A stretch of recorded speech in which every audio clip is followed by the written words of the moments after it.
Good afternoon, everybody, and welcome to this wonderful Wednesday, 24th of June, and this is episode 51, believe it or not, of ICB TV, and you still keep tuning in, so looks like I'm here for a bit longer, which is great. We have huge numbers some days, and we have a little less other days. I think today we might have a fewer, but I gather that every time I have a hot day, and not many of you tune in live, we get 600 or 700 of you tuning in later and believe it or not, downloading this. Either that or you just keep playing it over and over again for fun. I'm not really quite sure which. But having just told everybody that I can actually go anywhere to be insulted because I'm getting picked on by my two guests for today, I will now introduce you to them both. Paula Veysey-Smith, who you will all know, she's our Chair of Council, elected to that fine and auspicious office a couple of years ago now. So she heads up a team of currently 15 people who are on council, who are also appointed or elected, and one or two vacancies be coming up towards the end of the year. So keep an eye out for that if you think you can help us decide on direction of the Institute and keep us well under control, I suppose you'd call it, really. Would you, Paula? Well, I've been trying to do that for over 2 years now. I'm not entirely sure how successful I am. I mean, if I'd been successful, you would, of course, be wearing your tie today, Mr. Carter. Oh, I knew you were going to mention that. Yes, it's a very hot day here, as I have already said. So, that, presuming that, therefore, if I told you, you wouldn't stitch me up like that. But never mind. Thank you very much indeed. Well, I'm sure it'll come back at me at some point over the next hour. I'm sure it will. And just to prove that point, I'm now going to go to the younger of our two guests today, Della Hudson. It's great to have you with us. You are somewhat of an international celebrity. I mean, you are plastered on everything that is social. You know, I mean, I was chuffed to bits that I got up to number 41 in the Avalara list of top 100 people in social media, connections, etc., etc. I'm not quite sure how you do it, but you're always about fifth. I mean, do you spend your entire day tweeting and doing this sort of stuff, or have you got any tips for me? Some days it feels as though I am on there all day. No, I just tend to, because I work on my own, I have my iPad on my desk next to me, and I just, in the same way you'd lift your head and chat to somebody else in the same office, I'll just have a look what's going on and chat to whoever's online, whether they're wearing a tie or not. Thank you very much. Well, I mean, obviously, I'm feeling a bit like Graham Norton today because you've got a new book coming up. All his guests tend to have a new book or a new film or something coming out. But it was a surprise request from me, so it's not that you've been pushing me so that you can come and tell us about your book. But before you get a chance to do that, I mean, just tell us a bit about where you've come from on all of this, because I mean, as far as I'm concerned, you're always there. You're part of the profession, but just for our listeners, give us an idea of where you're coming from here. I've been an accountant all my adult life, and back in 2009 I set up my own practice, and we had bookkeepers on board as well, because I don't need to convince you that a good bookkeeper's worth their weight in gold.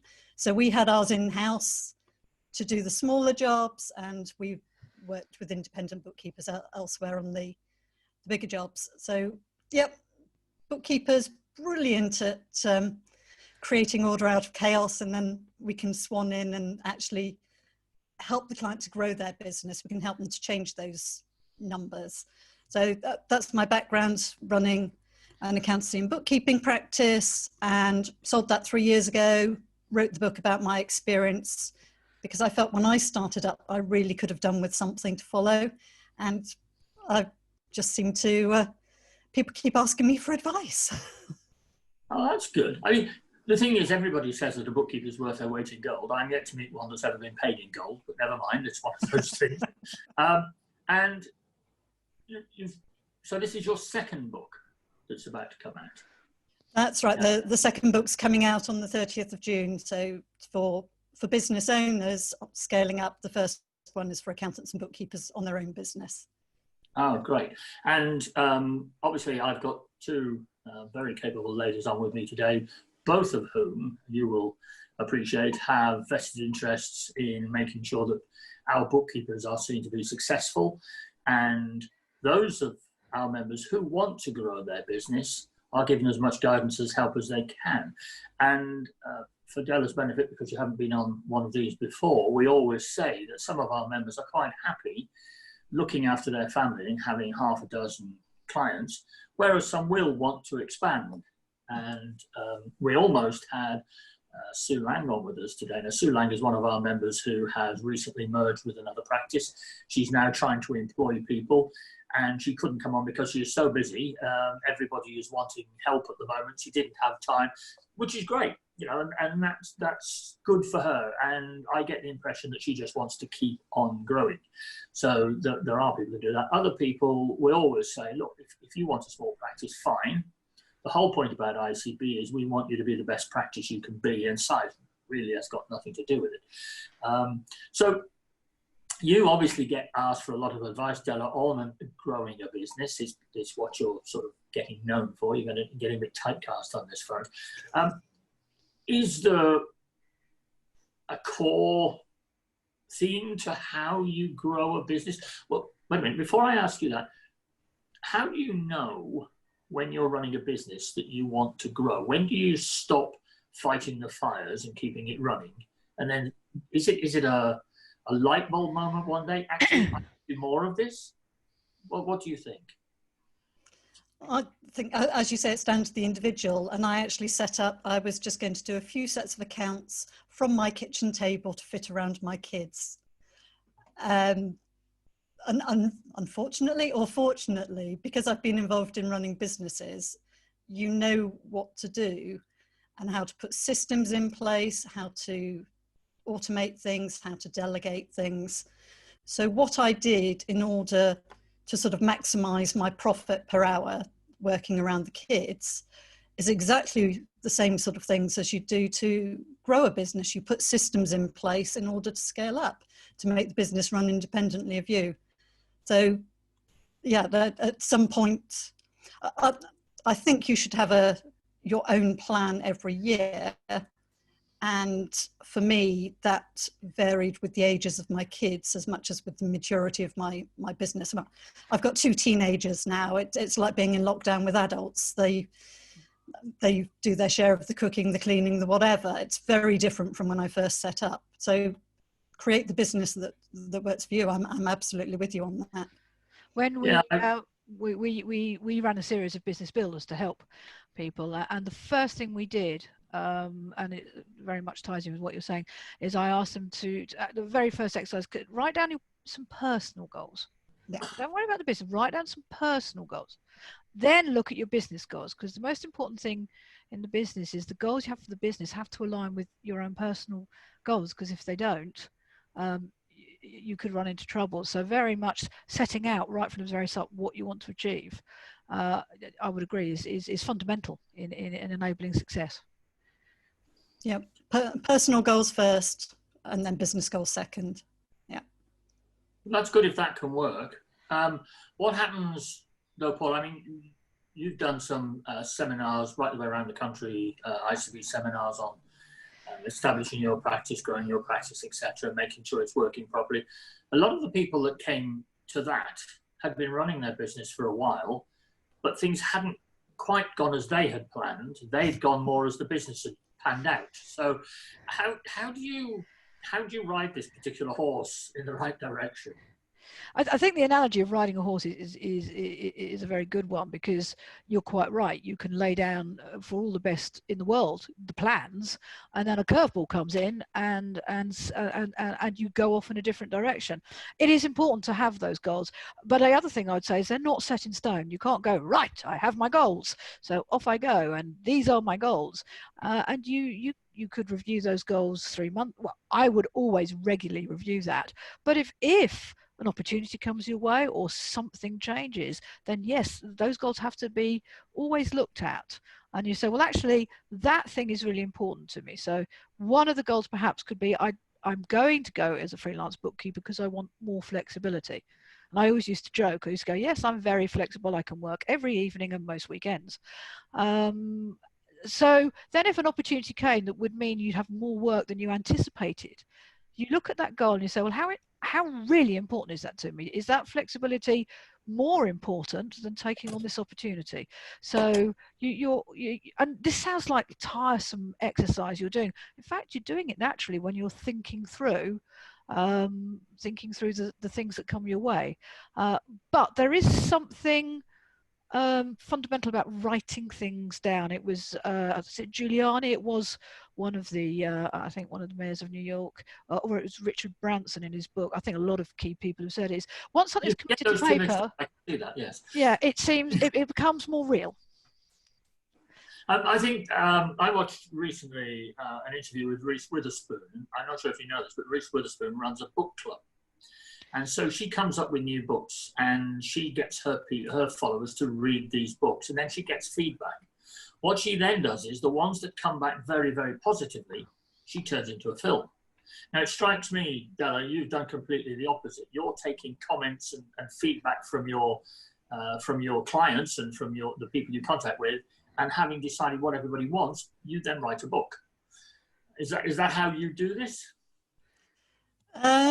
It's not exactly. It's getting out there, seeing what works, and then putting it on paper. So finding the real life stories where things worked. Because I don't know about you. I read a lot of books, a lot of theory about what should work, but we all know that the curveballs do come. The horse decides to head off on its take off on its own sometimes, and you then have to sort of get back in control. So it's taking real life stories and showing that it does work in real life.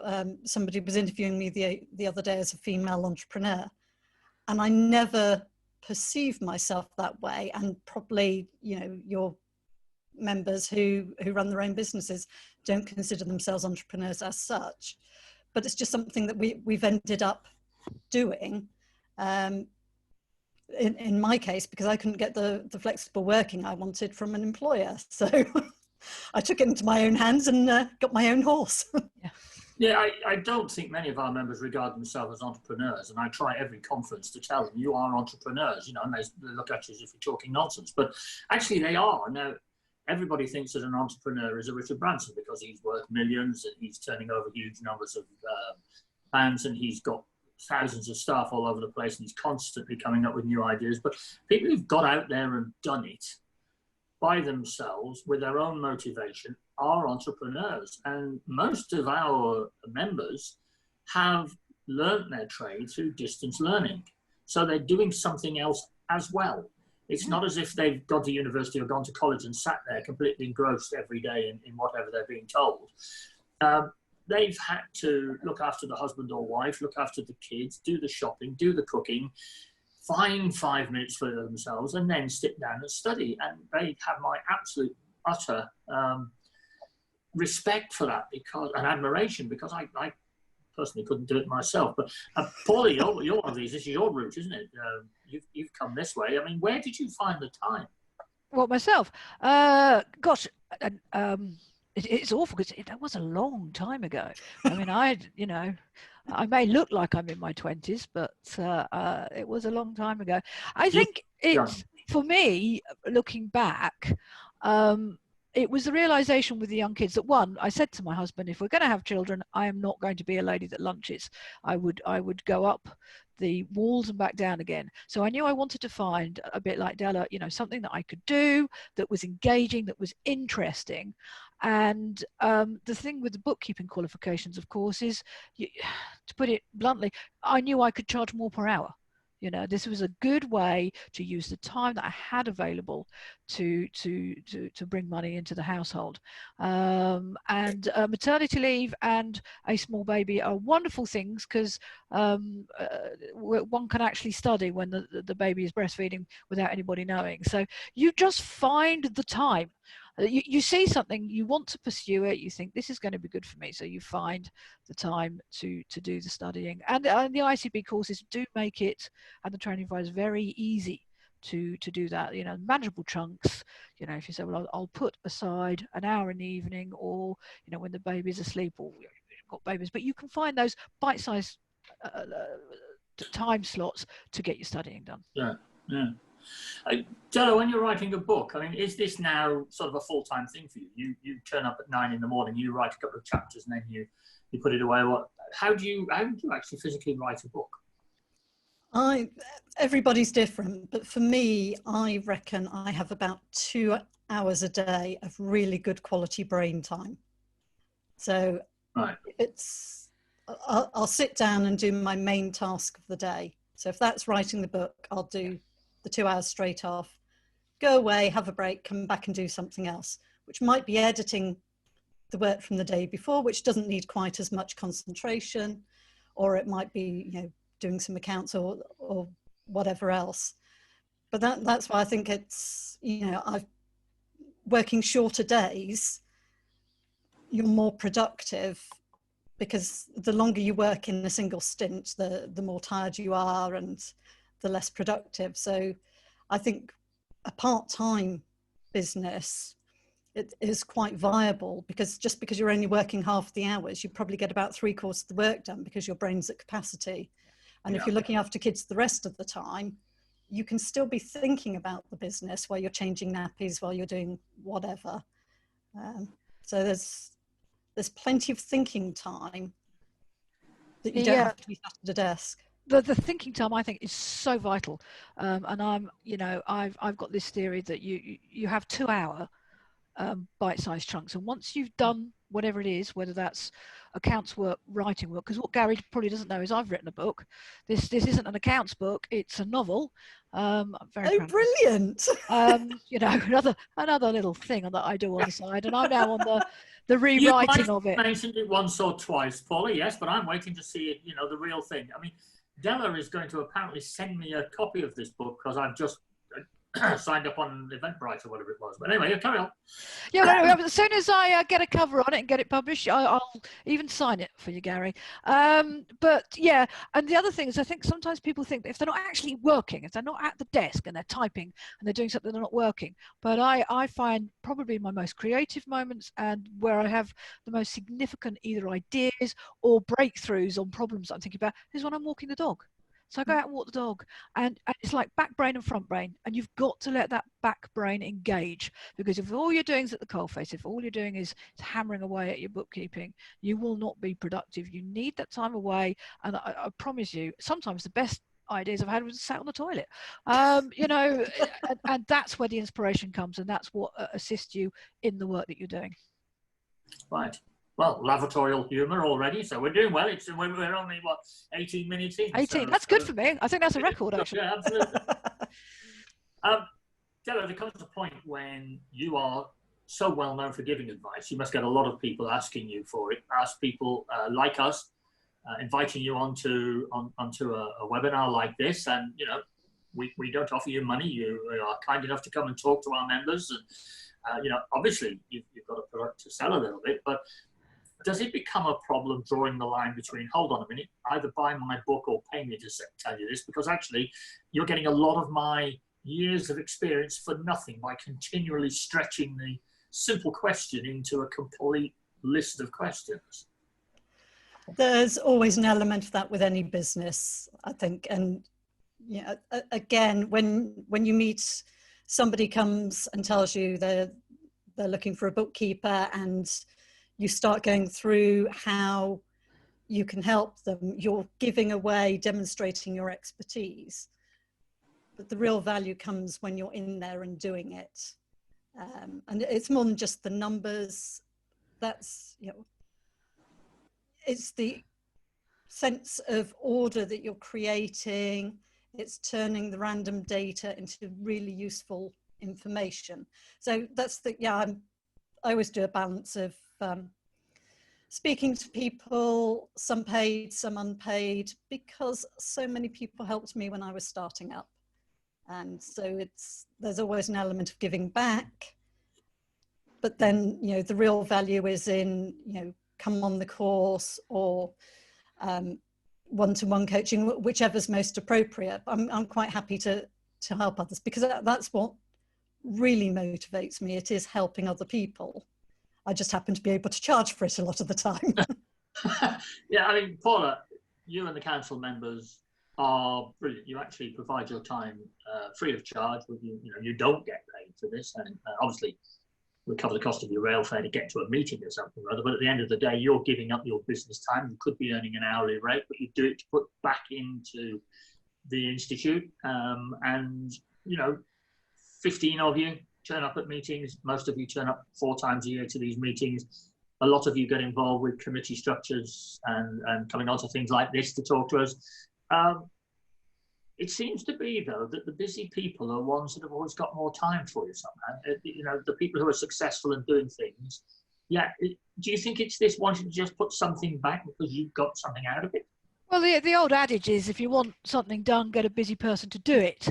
And it's almost like, a rolling stone gathers no moss. And I'll see if I can come up with any more sayings during the course of the next 40 minutes. But if you're busy, if you're moving, to just slot something in, it's no trouble. But certainly my motivation was, I've had a brilliant career. I really do enjoy what I do. I mean, not all the time. There's always flies in the ointment. Oh, sorry, there's another one. I didn't mean that. It is a good career. I love dealing with my clients. I love dealing with businesses. I love finding out about business. New client meetings are hysterical because I'm grilling the new client because I'm very interested in what they do. And in fact, most people love talking about their business anyway. So certainly the work that I do for you guys, for the ICB, is a sense of giving back. I had a friend once who was a barrister, and she helped me on something, and I said, that's very kind of you. She said, well, I haven't learned all I've learned and done all I've done not to be able to give back sometimes. And that generous spirit, that generous attitude is one I certainly adopt. Yeah, and you're fortunate. I think we've got a good team of people on council at the moment. Everybody seems to get on very well, and you work collaboratively very, very well. So I think that's helpful. I mean, as far as ICB is concerned, head office, as it was, it's now in, I think, 15 different places, but nonetheless, we can get carried away with our own importance if we're not careful and believe we know all the answers. So it's always, we do try to involve as many people as possible.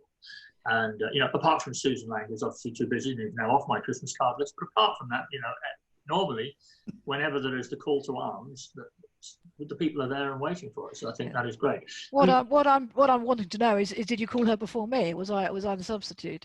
No, no, absolutely not. Actually, I love you, Susan, by the way. Just after, yeah, no, not at all. But that wouldn't have mattered. I mean, the fact that I was willing to call you and her, regardless of who came first. But no, you're always first, Paula. Yeah, because we were a bit worried at the first that Della, who has very kindly agreed to come on here today, hot off another Zoom meeting. I don't think we were quite sure whether you were going to get off as quickly as you thankfully have been able to do. So thank you for that. I mean, are you finding, like most of us at the moment, that Zoom has just become the normal way of life? And I must have 3 or 4 Zoom meetings a day at the moment. It's incredible. I try and limit my meetings. I'm an introvert, so I find anything like this particularly exhausting. Social interaction, much as I like it, tires me out. So I just discipline myself in the same way with face-to-face meetings. I don't say yes to everybody, Garry. Well, thank you very much. And I didn't ring another author first either. So, you were definitely the first choice.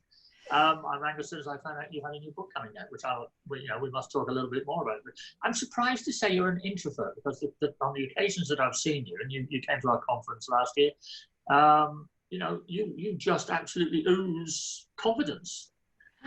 So a bit like our introverts can ooze confidence. Yes.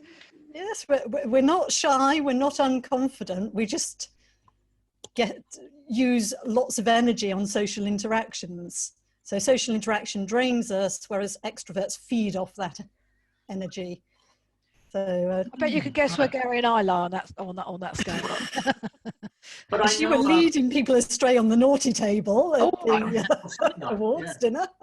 I mean, somebody, I invited somebody on, I won't say who it was, but he came on and he said, your webinars are very relaxed, aren't they? I said, yeah, but why be tense for an hour, if you can actually be relaxed? And the point is, I mentioned Graham Norton before. I mean, he seemed genuinely interested to hear what people have got to say.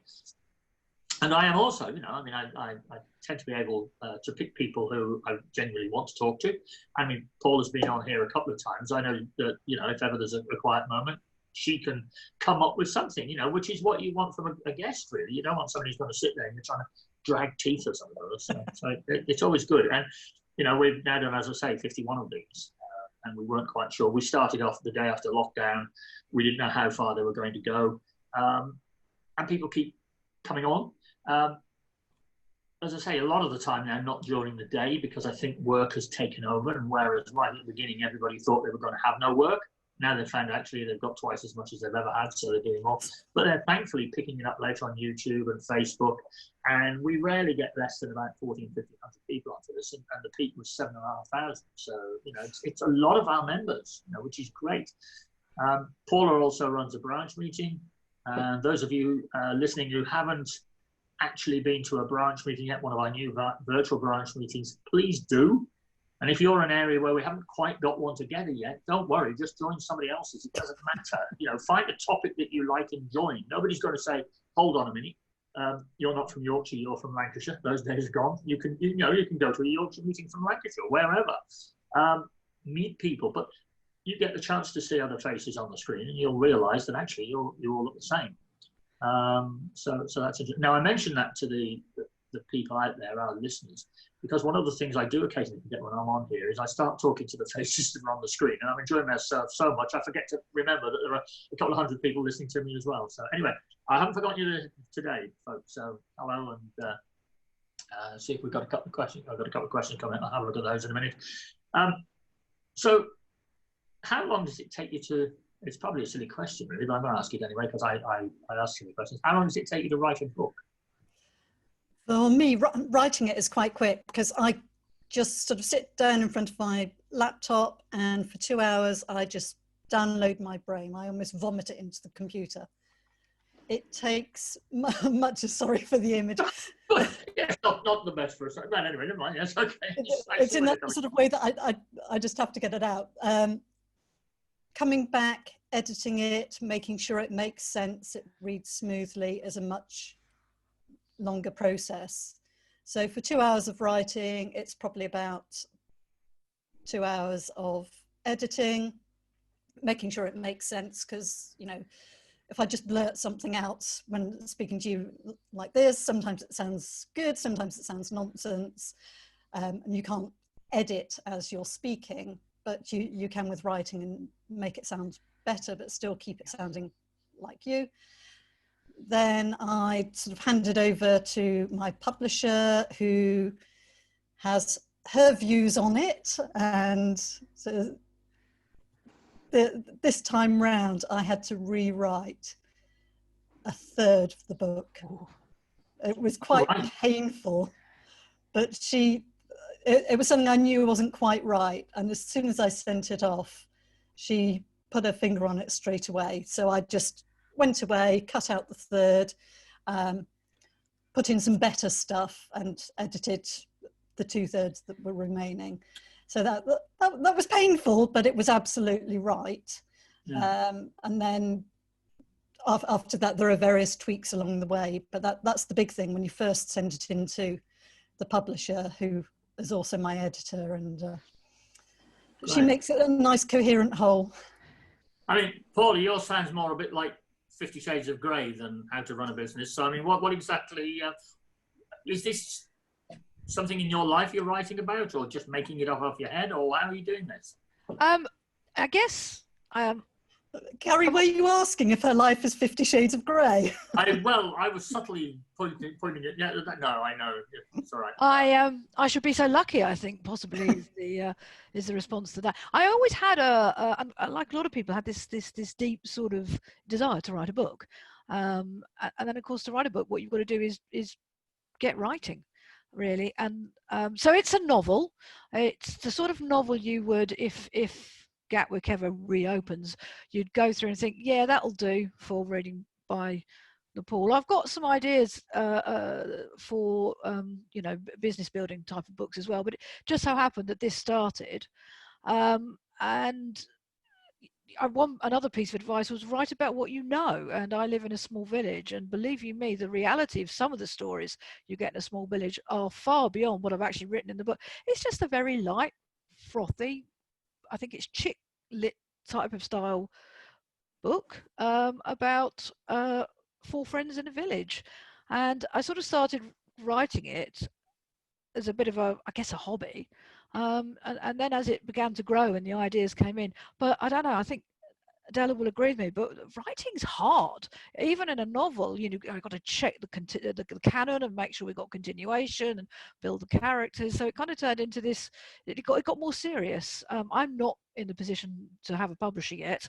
Not sure if your publisher does novels or whether they just do your type of books, but I've really enjoyed writing it, and I kind of did get a little stressed by it, thinking, oh, you know, it's got to be good and I've got to get it published. And in the end, I just thought, just write it, and you know, whatever happens then, you can actually say, well, I've fulfilled that I want to write a book dream, because I've actually done it.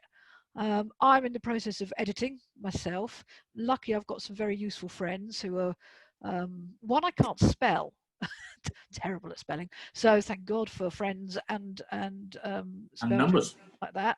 And we'll just see where it goes. But it's been, I mean, I don't know, Della, about you, whether you always wanted to write a book or whether you fell into this, but I've really enjoyed doing it, and we'll see where it goes, and whether I do some more writing, we'll see. I think fiction writing is so much harder than the non-fiction, because it all has to come from within you somehow. And then you, as you say, you need true to life characters have come from your head, the plots come from your head, whereas real life is just, you know, I came up with 20 chapter headings that sort of, they got changed a bit as I went along, but I wrote 20 separate chapters and then joined them together. There was no huge plot line, no secret twist at the end. Oh, I've got all of that. I've got lovely brilliant. twists and plot lines, and I'll send you a copy. Well, the thing is that you're talking about your neighbours, and you know, you've got ideas and things that's going in your little village. Did you? I don't know if either of you saw the Trouble with Maggie with Dawn French. You ought to watch it, Paula, before you publish. I will be publishing under a pseudonym. Don't worry. All right. Well, she wasn't actually publishing a book, but she was being interviewed because she ran the local historical society, I think it was, or something or other. So she was interviewed, but the interviewer, a young journalist, got her a little bit tipsy, and she told everybody's secrets, some of which came back to hit her a lot harder than others. But it was an interesting series. It was one of these lockdown things that I found on Netflix. But I have based it was on ICB. characters on people, or a mix of people. The storylines include some of the stuff that's happened, but that nobody would be put out. And what I liked about fiction, and I'm sorry, talking about fiction in the middle of talking about writing a sensible book, is you can bring out themes. You know, so you can bring out themes that hopefully will touch people's lives or help people. So yeah. Let's get back to Della's book. That's Della. I mean, it's a book. It's coming out to the end of the month. What big secrets are you going to give us from the book? What's in the book that we need to really just be waiting for the 30th, queuing up for the book to come out? How to scale up your business with confidence. It's all in there. The cliffhangers. No, it's a lot of it is. There's nothing new in any of the business things these days. There are different ways of looking at things.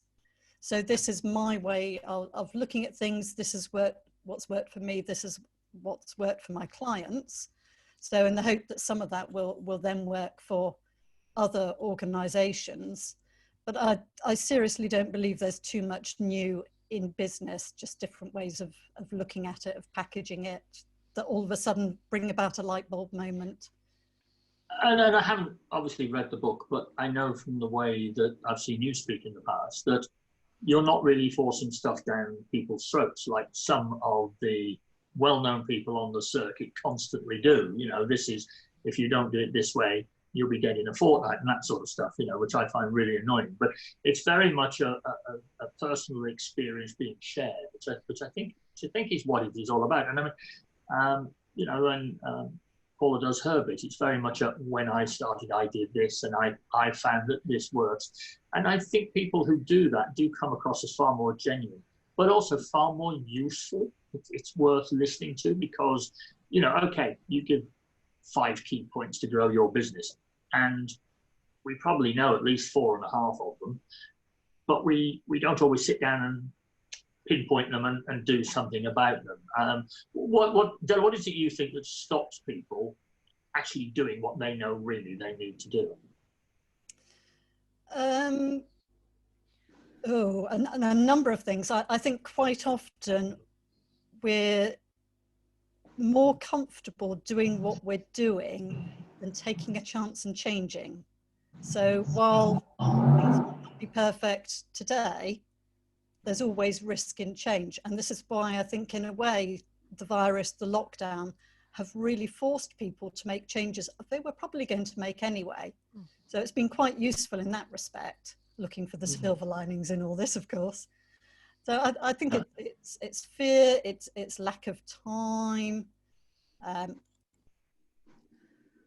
Everybody knows you need to spend time working on your business as well as in your business.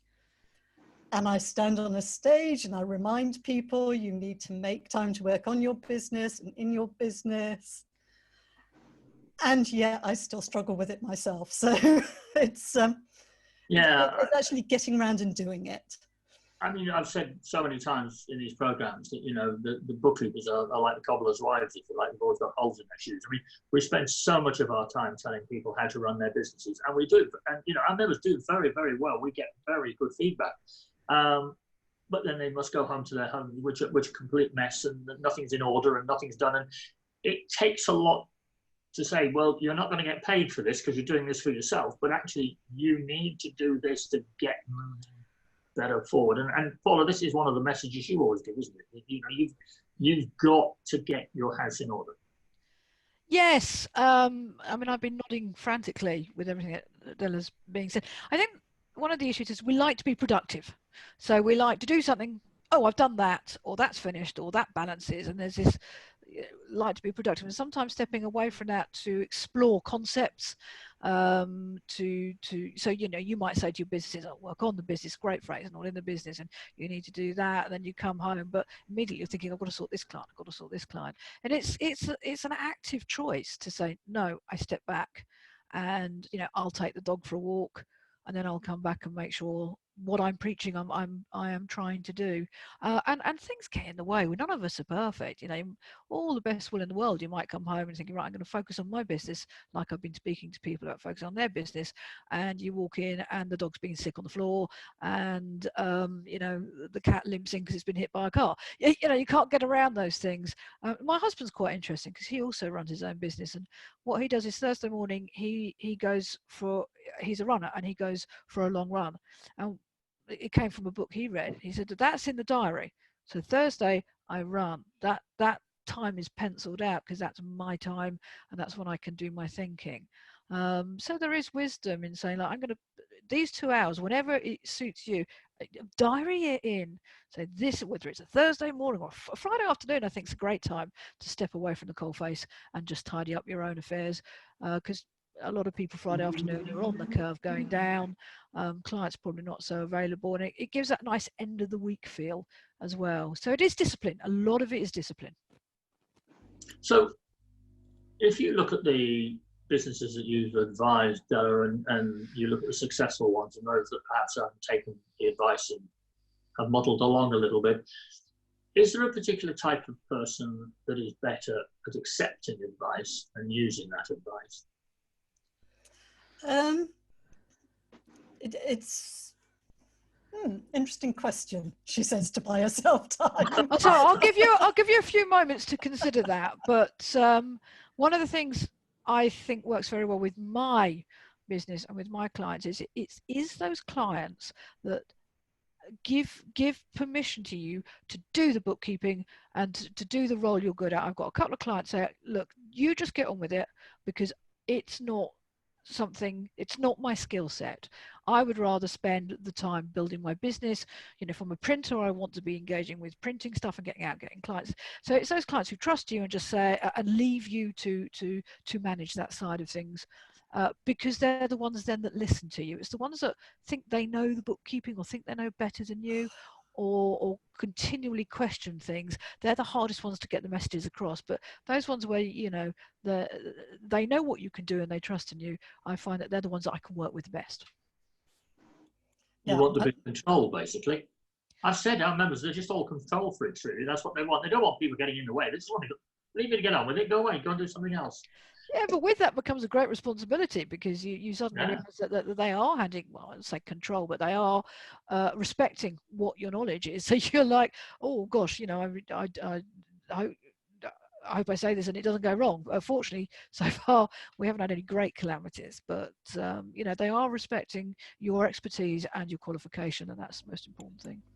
Yeah, I don't think bookkeeping is a profession that you can go into if you're not willing to take control, really. I mean, you've got to be able to do that, because, you know, you are doing something that's quite pivotal to the business. But you've had a few minutes to think about it, Della. I mean, obviously you're selling a book to all sorts of people, so you won't actually see the end product some of the time. But when you're giving advice to people, are the people that take advice are you know, and that therefore are going to get most from your advice, as opposed to those who sort of, yeah, okay, and then go away again, or what?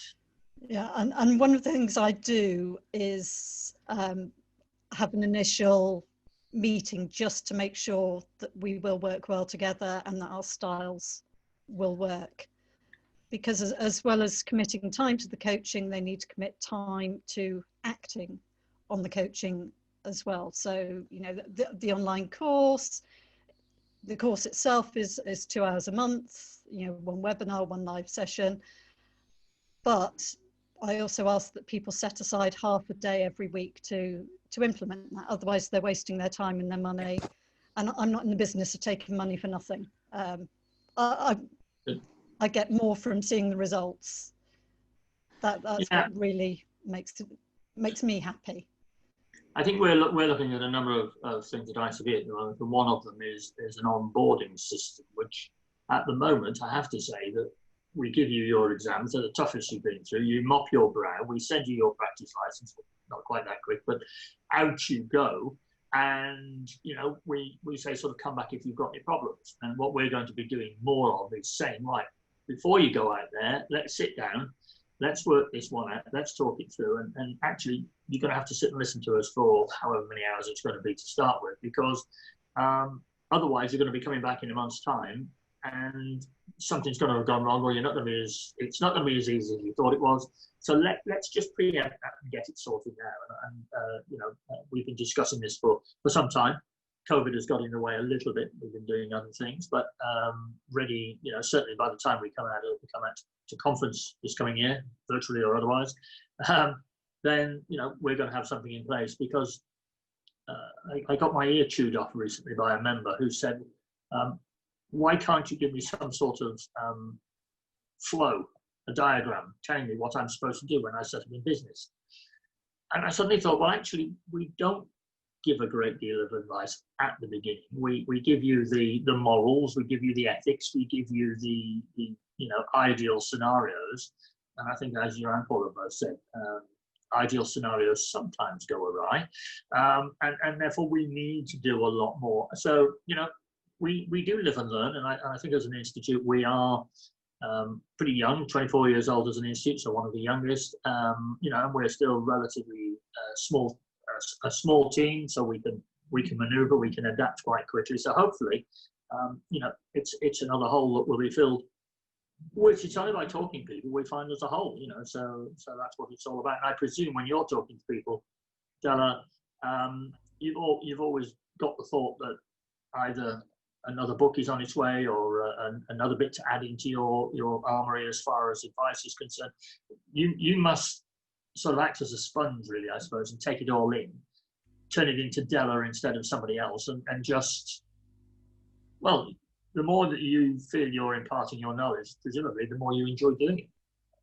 Yeah, I do. it's making a difference to a business, whether that's an accountancy, a bookkeeping, or any other sort of business. It's helping them to do that better. And borrowing ideas from other industries as well is quite useful. That's why, you know, the number of people who said you're not like other accountants, and well, that's because I'm a business owner first, and it just happens to be that we sell bookkeeping, accounts, and advisory. So it's we've just got Janine Smith, who's just joined us from Australia. Good day, Janine. I think that's the way to say it. Lovely to have you with us. Della, are you worldwide? You're not just UK based, are you? No, I can work with anybody around the world. The courses I do are at particular times, but they're always recorded like this, so people can watch at their convenience. And the coaching is arranged at appropriate times. But again, you can borrow ideas from different countries. So we've had the furloughing, the CJRS scheme.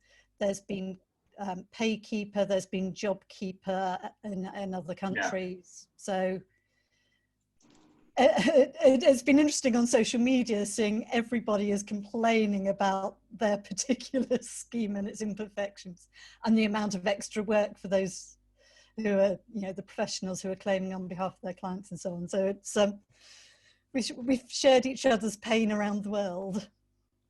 Yeah, and you know, we've said before, if you were to take pictures of our members from wherever they are around the world, you know, they're in 134 countries, and you took away the caption, you'd look at them and you wouldn't know which country they were from, because we tend to have a particular type of, I don't know what a type of person is, but you know, you can look at them and just say, well, they're definitely bookkeepers.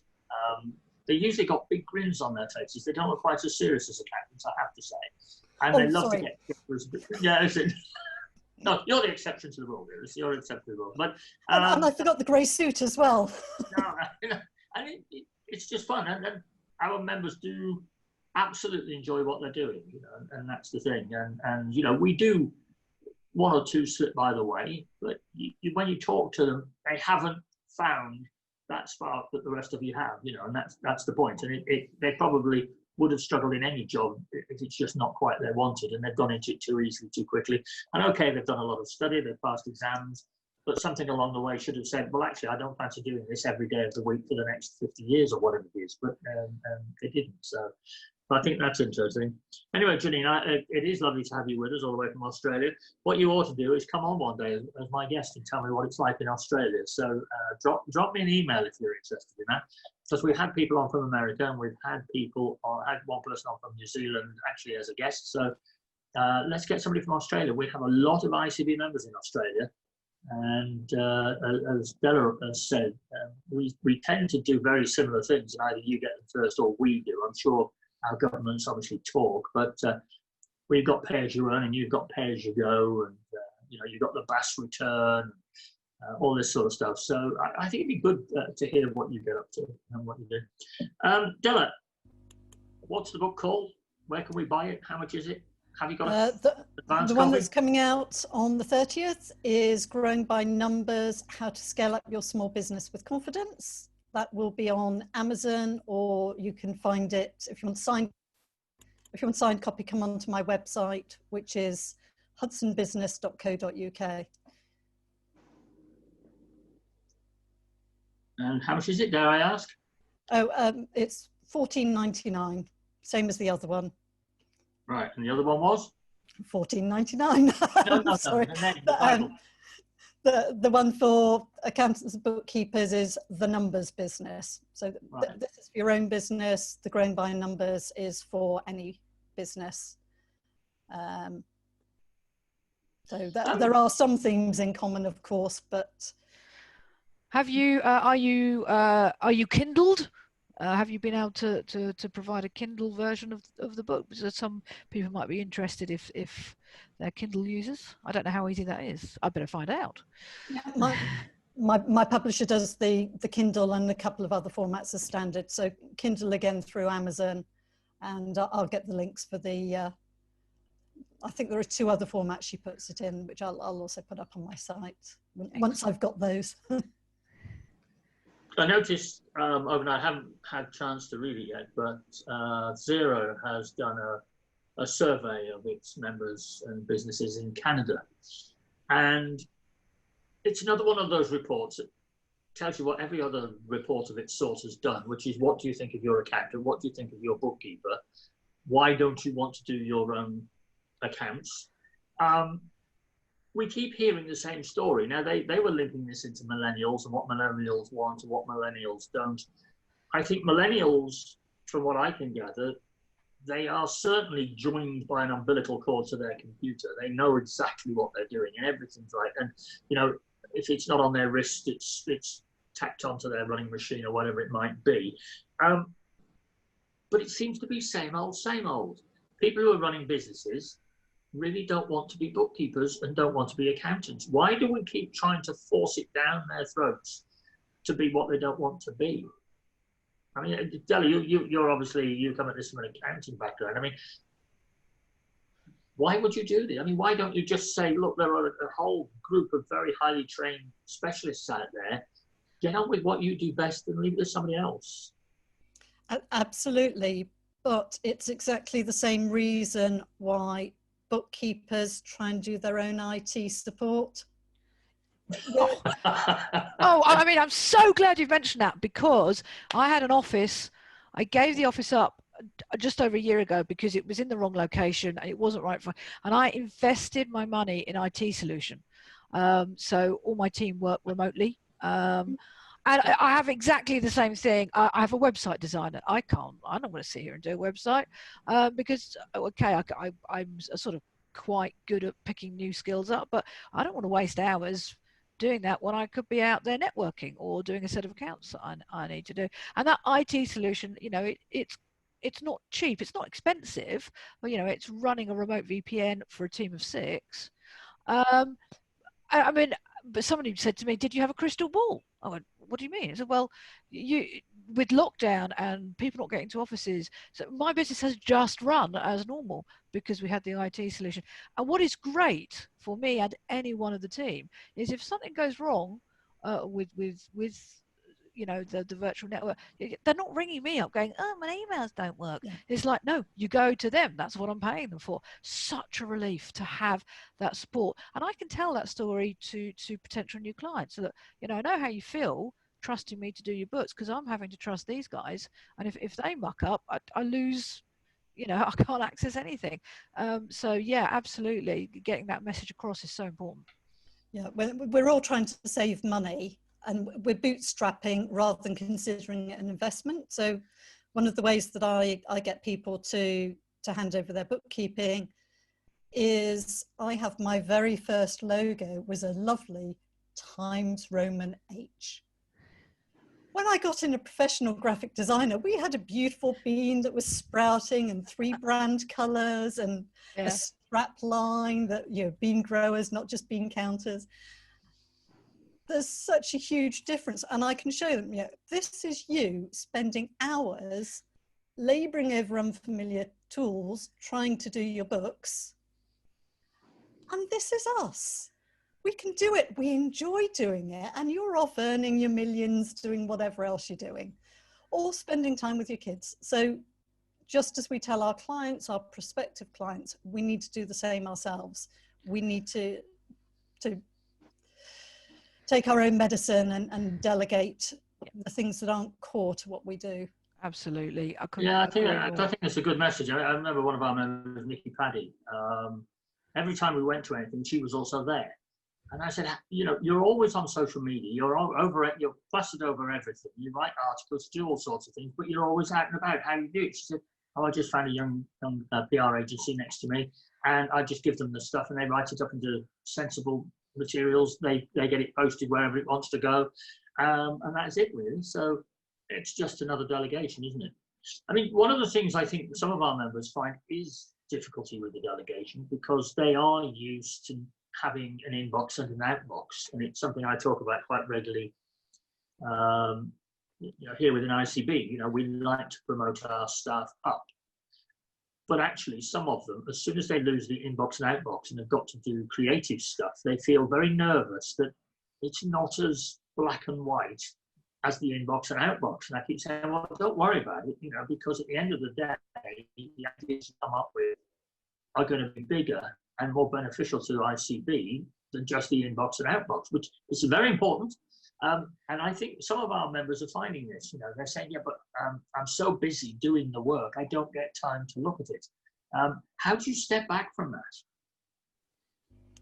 Paula, I mean, I mean, what I said about my husband always running on a Thursday morning, what I said about discipline is an understanding that the dog walk is so vital, and stepping away from the notion that productivity, inbox, outbox, just moving things around is work, and understanding that all these things are also work if you want to be building your practice and building your business.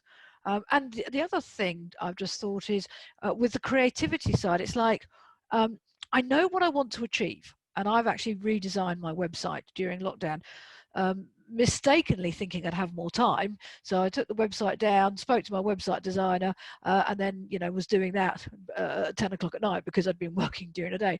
But I knew what I wanted to achieve. I knew exactly how I wanted it to look. I knew the sort of culture message I wanted to get across, because I wanted my website to represent what we're like. And it goes back to what Della mentioned earlier about, speaking to somebody you're coaching or a client to see if you fit. Because if you don't fit, if you're not going to get on, that's never going to change.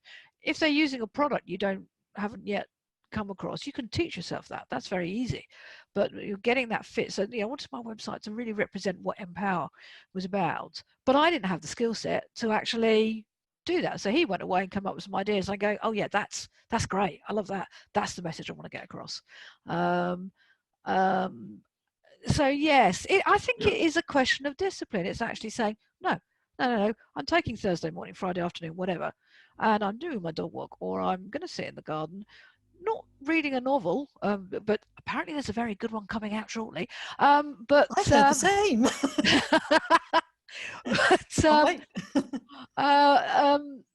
Using that time to let my back brain start working, and it is discipline. It is discipline, I think. And I think horses for courses is something we do forget, bringing horses back into as the issue. We recently took on a company called Fresh Egg, and they're helping us work through our database and the words that we use in there, etc. And I sat in the first meeting with them, and they said the trouble is you don't seem to be getting much mileage from making tax digital. I said, what do you mean? I said, it's everywhere on our website. I said, but we couldn't find it. And when I looked at it, they said, no, that's because you call it MTD. And she said, MTD is all very well inside the profession, but she said, when people are looking for, they got a panic on about making tax digital, they put in making tax digital. And Google hasn't worked out that MTD and making tax digital are the same. So you're missing out on this. So we started calling it making tax digital, and we got an extra 300-400 hits a week or something like that, because that's what people are looking for. And I think that, that's when a consultant becomes worth their while, and you take their advice. I mean, Della, do you get to the stage with some of your mentees where you have to say, look, you're not taking my advice. It's a waste of time me being here. Bye-bye. I No names. I told them it just wasn't good enough. Oh, right. I'm feeling scared already. I really thought it was the end of the relationship, but no, that was exactly what was needed at the time. So now we have an even better relationship because of that. But, it was, they kept postponing meetings, things like that, because they hadn't done things. But the idea of having the meetings is to prompt you to do things. So, and to iron out wrinkles in exactly how you do these things. So yes. Ironing out wrinkles, yeah, absolutely. Yeah, because life isn't straightforward. It's no. We know what we need to do, but life gets in the way. So let's work out what's getting in the way, deal with that, and then focus back on that. And it's often a little thing. Sometimes it's just getting out of your own way. And our members, they're a pretty sarcastic bunch. It's not just our chairman of council, and Judith Siddle has just been on. On Monday, Mark Lee was on, and I said I've no program tomorrow because the only appointment I can get with my optician is at this time. This is yesterday, Tuesday. And Mark cracked a joke about, are you going to the one in Durham? Referring obviously to Dominic Cummings. Didn't quite get that joke at the time until, right, okay. And Judy Siddle has just said, whilst you were up in Durham, is that the one who also cut your hair? Judy, I have got a ponytail. I am sorry to admit this, but it has just got too much for me today. And as they say, I've washed it and I can't do a damn thing with it, so I've literally pinned it back. Much to the great fun being had now by my kids and Julie, I think this is wonderful. I'm an aging hippie. And before we came online, I was described as such, but by my two lovely guests. Anyway, it's really good to have you on. I mean, Della, I always ask if you have a parting shot. Is there something, obviously, other than buy the book, which we're happy for people to do? Have you got a real nugget of special advice that our bookkeepers should think of when they're sitting down and taking that little bit of extra time to think about them and to think about their business instead of their clients? Absolutely. Remember, there's no just about it. You're not just a bookkeeper. And if you ever think of yourself as just a bookkeeper, just imagine me slapping you around the face. Right. Okay. You're valuable. Yeah, they are. Thank you. I mean, yeah, I mentioned that on Monday, and I saw somebody else's webinar saying that. So, yeah, just. What about you, Paula? I mean, I know you're a bit shy and retiring, but any little bits you'd like to impart for us? Yeah, I would say just believe in yourself. And I think sometimes that is the one thing that holds us back. We sort of go, well, I couldn't do that. And one of the things I've learned in lockdown is actually I can. I've always said about myself, I'm no good at languages. Then I suddenly remembered I actually did get A's in my O-levels. For those of you who don't remember O-levels, it was a wee while ago, the GCSE level. And so I've committed to learn Spanish. Hola. And I think it's that there's an inherent sometimes belief that we can't do something, and we need to turn that on our head and say, actually, I probably can do that. If I want to grow my business, right? And then you look and you go, what do I need to put in place around me that will enable me, help me to do that? So yeah, just believe. She believes. A great campaign really for especially focusing and looking at women, and as much of the profession is made up by us gentler, fairer sex. So just believe in yourself. The latter I'll go for. The first I'm not so sure, but never mind. Funny enough, you mentioned women, and Graham Hambley, as you know, he does some writing for us. He edits BQ magazine, and he wrote to me last night and said, why don't you sign up for the Women's Charter? He said, because ICB would be great for this, because, you know, ICAW and everybody else has signed up for it. So I wrote back and I said, well, look, 81% of our members are women. 14 of the 15 council members are women. 3 of the 5 members of our board are women. 2 of the 3 top paid people in our team are women.